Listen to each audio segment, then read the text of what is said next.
Radio La Tercera es una radio online que transmite en todo el mundo las 24 horas, todos los días de la semana. Buena música, diferente programación, distintas voces. Consulte la programación de cada día en www.radiolatercera.blogspot.com. Escríbanos con sus inquietudes a radiolatercera@gmail.com.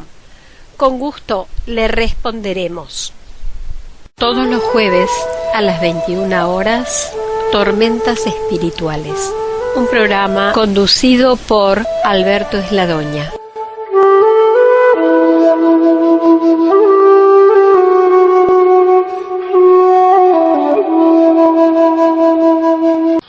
Hola, estimados oyentes de Radio La Tercera, qué gusto estar haciendo este programa como cada jueves a las 23 horas de la Argentina, ahora 21 horas de México, en el que estamos con Alberto Esladoña haciendo el programa Tormentas Espirituales. El tema de hoy que Alberto nos trae es los límites de la palabra. ¿Cómo estás, Alberto? ¿Qué decís? Hola, ¿qué tal, Guillermo? ¿Cómo estás? Un saludo para vos, un saludo para todos aquellos que aún y pese a todo nos siguen escuchando. Está muy bien, que nos sigan escuchando pese a todo, así es. Entonces, ¿por qué hablar de los límites de la palabra? A ver. Voy a poner como un horizonte, una ocurrencia que en realidad no me pertenece, como suele ocurrir, Claro. Sino que me viene de un reportaje que le hacen a Félix Guattari sobre el tema del arte. Y él dice una cosa que es extraña. Bueno, en realidad es extraña. Quizá es extraña por lo interesante que contiene, que da a entender, que da para pensar y trabajar. Él dice que el arte se construye, logra un acto creativo, porque toma un aspecto no discursivo que está presente en los discursos y mediante una mutación hace de este aspecto alejado del discurso el sostén de un discurso y el provocador de un discurso. Dicho de otra manera, ¿cómo es que a alguien se le ocurrió, por ejemplo, pintar este famoso cuadro, Esto no es una pipa? Sí. El cuadro de Magritte, que dio lugar a una muy bonita reflexión a cargo de Michel Foucault, a la cual se podría decir, metaforizando o jugando con el título de Magritte, esto no es un ensayo. Ajá. Esto no es un programa. Sí. Entonces, ¿a partir de qué elemento no discursivo Magritte pinta Esto no es una pipa? Digamos, me parece que el primer dato sería que, en efecto, con el cuadro, por ejemplo, un fumador no puede fumar. Con el cuadro, quien quiera conocer cómo funciona una pipa no lo podrá hacer. Me parece que estas dos tonterías que acabo de decir ilustran el hecho de que el cuadro da para hablar, provoca hablar, además de provocar admiración. Y además provoca a nuestro cuerpo. Pensemos simplemente, para tomar un solo sesgo, del público que ve, que vio, que verá, si quiere, ese cuadro, a los fumadores que sentirán su cuerpo afectado por una luz que proviene del cuadro. Michel Foucault llegó a indicar que, y creo que tiene razón, que en los cuadros está presente un régimen de la luz. se podría dar un paso más y se podría decir que ese régimen de la luz proviene de ese elemento no discursivo que dio lugar a la creación artística. Cuando digo que dio lugar a la creación artística, me refiero obviamente no solo a la pintura, sino a las diversas manifestaciones del arte. Basta con pensar, por ejemplo, que en el teatro argentino se está presentando desde hace un par de semanas, acá en la capital federal, una obra de Tito Cosa, que si no me equivoco es la primera obra, su ópera prima de Tito Cosa, que se llama Nuestro fin de semana. Sí, señor. A mí me hubiera gustado, y me gusta hablar de ella, a partir de hacer una grosería con Tito Cosa y modificarla, el título, Nuestro fin de semana. Es interesante porque es una obra y de ella proviene una iluminación sobre una transformación subjetiva de la sociedad argentina que Tito Cosa localiza con mucha precisión, digamos, alrededor de los años 60-70. En otro momento hablaremos de ella si a vos te parece pertinente. Sí, seguro que te va a parecer porque el teatro te atrae. Sí, sí. Además es una obra que puse en escena. ¿Ah, sí? Sí. Ah, mira qué interesante. Bien. Entonces, ¿qué tiene que ver esto con los límites de la palabra? Vos sabés que hace 2 días fue inaugurada en Tecnópolis el Encuentro Federal de la Palabra. Así es. Es obvio que el título mismo indica que se trataría de escuchar allí, darle lugar allí a diversas presentaciones de la palabra y su forma de generarse, de circular en las diversas provincias de la Argentina. Quiero referirme a un hecho. Allí la presidenta de la Nación, Cristina Fernández de Kirchner, se refirió a que la palabra se tiene que usar para el diálogo. Incluso ella quedó impresionada porque en algún stand encontró que se montó un escenario de boxeo donde se boxeaba con libros. O sea, ella lo tomó como un performance que presentaba lo importante que sería tener un combate, un diálogo, un debate nacional a partir de libros. Dicen por ahí que los libros no muerden, aunque la sección especial de los años 30 de la Policía Argentina tiró abajo ese mito. ¿Sabías por qué, no? No. Bueno, porque usaba la edición del Capital de esa época para torturar a los prisioneros anarquistas, socialistas y comunistas. Ah, claro, claro. Golpeándoles en la cara. Claro, no muerden pero golpean. No muerdan pero golpean, exactamente. Y entonces ella planteó que entonces la palabra tiene que ser empleada para el diálogo, para el debate de ideas, pero nunca para el odio y la violencia. Y mencionó allí los episodios que han conmocionado a la Argentina, que son episodios muy extraños, al mismo tiempo que han convocado la atención de los ciudadanos y la reflexión, los debates.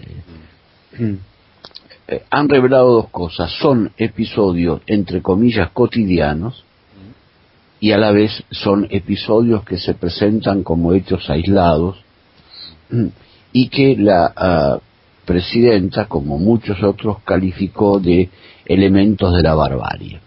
Se trata nada más y nada menos que de la serie de linchamientos, en particular el linchamiento producido en Rosario contra David, un joven de 18 años, que fue muerto literalmente a palos, y que incluso se sabe que estas bondades que hacen los humanos, hubo otro joven que a su cuerpo inerte le pasó por encima con una motocicleta.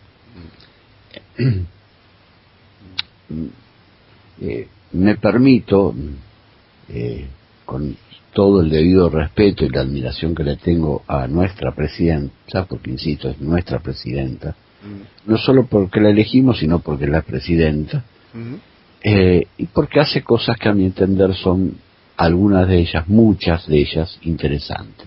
Sí. Me permito en este caso disentir con ella en dos cuestiones. Los linchamientos no son actos de barbarie, son actos de civilización, de la civilización de la cual son capaces los humanos cuando domina, y domina en el actual régimen en el que vivimos, el régimen de la propiedad. Vos sabés bien que la única manera de que se afiance la propiedad privada es el robo. El que roba, lo primero que hace, al margen de la violencia o no violencia que emplee, es confirmar la propiedad privada de los objetos que roba. Justamente por eso los roba. Digamos, a nadie se le ocurriría organizar una banda para robar cuando existían las guías telefónicas. Claro. O nadie va a organizar un grupo especial para robar las Biblias que gratuitamente se dan en algunos o en muchos hoteles. Bueno, ahí hay una cuestión interesante, porque justamente el robo lo que hace es cambiar de manos la propiedad privada del objeto. No, pero y en ese momento lo confirma que existe la Claro, propiedad privada. claro. Es como un acto performativo en sí mismo. Sí. Entonces, en primer lugar, esta cuestión. Los linchamientos se producen en la civilización, son productos civilizados, Sí. son parte de la barbarie civilizada, pero civilizada. No es una barbarie, no son los bárbaros que vienen de fuera de la sociedad. Solamente los que están dentro de la sociedad pueden ejecutar los linchamientos. Sí. En segundo lugar, y en esto no es algo que ella haya dicho, pero que aparece, es que a esta barbarie civilizada se le ha sumado un nuevo componente. Perdón la grosería, hay un acto de creación que no es de mi gusto, que no comparto, pero es como los medios de comunicación crean, inventan el conjunto de las condiciones para que se produzca el pasaje al acto de el linchamiento, llamado justicia por mano propia. Es interesante observar que, por ejemplo, en la lengua popular mexicana, si uno emplea el término mano propia, podría estar diciendo que se trata de la justicia por hermanos propios, porque mano se emplea para hablar del fraterno, del hermano. Volvamos, ¿qué relación tiene esto con que me permito tomar distancia con este planteo de que la palabra sería importante para impedir actos de violencia, que la palabra no es nunca violenta? Me parece que hay una serie de cuestiones que revelan que la palabra, como en algún momento llegó a pensar Sigmund Freud, no es ninguna panacea. Freud tenía la idea de que si uno habla las cosas que a uno se le ocurren, entonces por hablarlas, muchas de ellas no pasan al acto. Es decir, que mientras hablemos las cosas, mientras yo hable con vos, no se me va a ocurrir o voy a disminuir las posibilidades que nuestro combate entre palabras se convierta en un combate corporal. Aclaremos. En primer lugar, todo acto de palabra es un acto corporal, no es solo un acto simbólico. O sea, cuando yo estoy hablando en estos momentos, estoy haciendo un acto corporal, sin el cual el flujo sonoro que atraviesa mi garganta, mi nariz y diversas partes de mi cuerpo, no se producirían las palabras. Hablar, antes que ser un acto simbólico, es un acto corporal. En ese sentido, tengo la grosería de sugerir a nuestros lectores que cuando puedan se hagan de un ejemplar del Escándalo del cuerpo hablante, un texto de Josiana Feldman que acaba de ser reeditado y que tiene un epílogo de Judith Butler que habla respecto de este tema. El cuerpo participa del acto de hablar. Sin el cuerpo no hay habla. El habla no es solo el simbolismo de las palabras. Pero si lo pensáramos incluso en términos de que las palabras son simbólicas, tendríamos que recordar por ahí que un tal Jacques Lacan decía que la palabra mata la cosa. Es cierto que se trata de una metáfora, es cierto que se trata de la representación. Si yo te digo a vos, vamos a comprar manzanas, no están las manzanas. Sin embargo, vos y yo podemos hacer un discurso de las manzanas sin que las manzanas estén en nuestras manos. Si quieres, de una manera más vistosa. ¿Por qué no nos ponemos a hablar de los elefantes? Total, hablando, los elefantes no ocupan mucho espacio. Pero sin embargo, Lacan dijo, la palabra mata la cosa. Es decir, que la palabra también es un vehículo de extrema violencia, que puede suprimir al semejante, si es que esa noción sigue siendo vigente en nuestra actual sociedad, salvo para decir semejantes animales son lo que hicieron con David. Avancemos un paso más. Es interesante esta cuestión de que la palabra sería la forma mediante la cual sorteamos la violencia. Me parece que hay ciertos hechos de la vida cotidiana que revelan que no es así. Por ejemplo, pensemos, al margen de la posición que tengamos sobre ese conflicto, el conflicto palestino-israelí, el conflicto israelí-palestino, ¿cuántos años llevan hablando y hablando al mismo tiempo que siguen matando? Eso lo sabe en carne propia el pueblo palestino. Claramente. Y también lo vive en carne propia, no el Estado, pero sí el pueblo de Israel. Así es.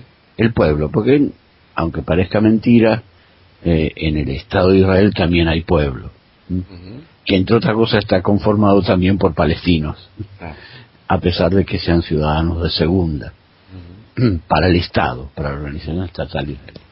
Pero pongo ese ejemplo, ese caso donde hay palabras, y sin embargo las palabras no detienen, sino que parecieran incrementar la violencia, el ejercicio de la violencia, incluso la muerte. Lleguemos un poco más acá. Esta semana ha pasado un pequeño episodio, un pequeño gran episodio, ¿no? Las grandes cosas vienen en dosis pequeñas. En Ucrania, donde no logro capturar lo que está en juego allí mediante este proceso independentista, hay un sector de estas nuevas naciones que están surgiendo que ha puesto en marcha por primera vez un plan de eugenesia y eutanasia lingüística. Es decir, erradicar de su población a quienes, me parece, si no me equivoco, sigan hablando la lengua rusa. Aquí tenemos una extraña combinación donde con palabras, decretando la limpieza de la lengua y llevando a cabo una eutanasia, eliminando los elementos impuros que afectan una lengua, se produce esta articulación de en acto de una palabra que mata otra palabra, y por supuesto, lamentablemente, esto tiene que tener consecuencias sobre los portadores materiales de esa palabra considerada impura. No solamente eso, el mismo día se dio un paso que es consecuencia del anterior. Se va a producir una eugenesia y con la población que va a ser expulsada de ese sector de Ucrania. Entonces, si volvemos a nuestra temática, y me quiero detener aquí para ver si tenés alguna pregunta que hacer o algo que observar, se vuelve a dar esta cosa extraña de que confiar solo en los instrumentos de la palabra, o pensar que la palabra es el sumum de la racionalidad humana, deja oculto que la racionalidad ha sido una de las formas más mortíferas inventadas por Occidente. En ese sentido fue claro y tajante Michel Foucault. La racionalidad de Occidente, el pienso luego existo de Descartes, solamente se organizó a partir de instalar como método de funcionamiento para una sociedad excluir a los otros. Los que no razonan como yo son bárbaros. Los bárbaros tienen que estar excluidos de la razón. La barbarie estaría excluida de la razón, cuando la razón es una de las formas más estilizadas de la barbarie misma. Claro. ¿En qué estás pensando? Que estás ahí rumiando. En varias cosas. Primero, en esta separación aristotélica en la poética que Aristóteles propone entre separar lo que es la mímesis para la catarsis, ¿no? Y la poiesis. Digo, en el sentido de que la catarsis es como esa búsqueda de que el espectador purgue sus pasiones, y la poiesis justamente lo que viene a afirmar es que es necesario, entre otras cosas, no solamente el ejercicio de decir la cosa, sino de que el héroe trágico haga esas cosas en escena para que la catarsis se pueda producir. Es decir, que no hay palabras sin hecho corporal para transmitir y para producir algo, por lo menos desde lo teatral. Es en la acción, en la praxis misma. Esa es una de las cosas que me quedaba pensando. Mira, te pido un favor, porque como el Alzheimer en mí avanza a pasos agigantados, sí, y de manera selectiva, sí, aclárame más o menos un poco lo que implica el término poiesis. Bueno, la poiesis, es decir, es la praxis de la tragedia griega, digamos, ¿no? Es decir, es la acción del héroe trágico durante la tragedia, en este intento de evitar el destino de la pura palabra, si querés, que los oráculos le van dando a él, y en ese intento cómo es que va sufriendo las diferentes los diferentes momentos trágicos, digamos, ¿no? Mira qué interesante.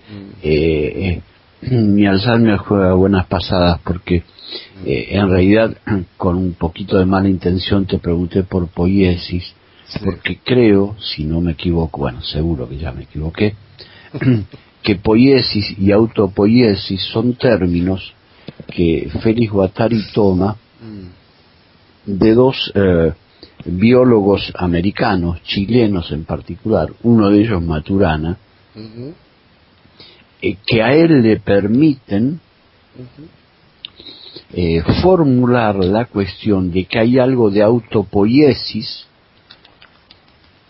en la creación, claro, el acto creativo en las diversas artes. Claro. Como ya se va acercando a nuestra hora, quiero ser un poco más preciso. En Ucrania se formuló un decreto que prohíbe usar la lengua rusa. Y además el Ministerio de Educación de ese país ha propuesto deportar a los niños que conserven su nombre ruso. Es decir, que el nombre y apellido de cada niño se va a convertir en un portador de este delito que se practica mucho en la Argentina, que es utilizando la rostricidad, un tema del rostro que trabajó Félix Guattari, y al cual Lacan le dio mucha importancia, al rostro, al dar la cara, el delito de portación de rostro, que juega malas pasadas, porque lamentablemente, a mi gusto, un sector progresista de la prensa argentina ha practicado y practica mucho esta cuestión de la portación de apellido. Si fulano tiene X apellido y ese apellido tiene que ver, por ejemplo, con alguien que fue y ocupó un cargo importante durante la pasada dictadura, o que fue y ocupó un cargo importante en la salvaje oposición civilizada que reina en la Argentina, me refiero a la política, entonces tiene algo que ver con ese fulano, ¿no? Lo que se llama el delito de portación de apellido, que es un tema que seguramente en algún otro momento sería interesante que pudiésemos abordar. ¿Cómo no? Claro. Sí, y digo, en esta cuestión de deportar niños, no sé por qué, pero bueno, seguramente por el programa que estamos haciendo y por Félix Guattari y todo lo demás, digo, tendrían que tomar el ejemplo de Edipo, ¿no? Que el retorno siempre es con peste.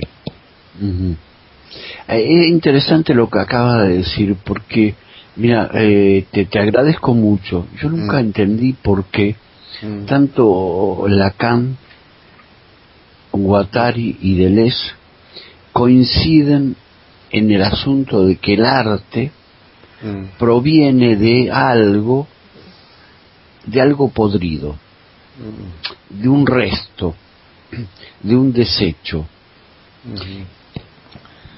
A partir de lo que decís, me permito pensar que ahí el desecho estaría planteando de que en el arte tiene una máquina que produce arte a partir de lo no discursivo.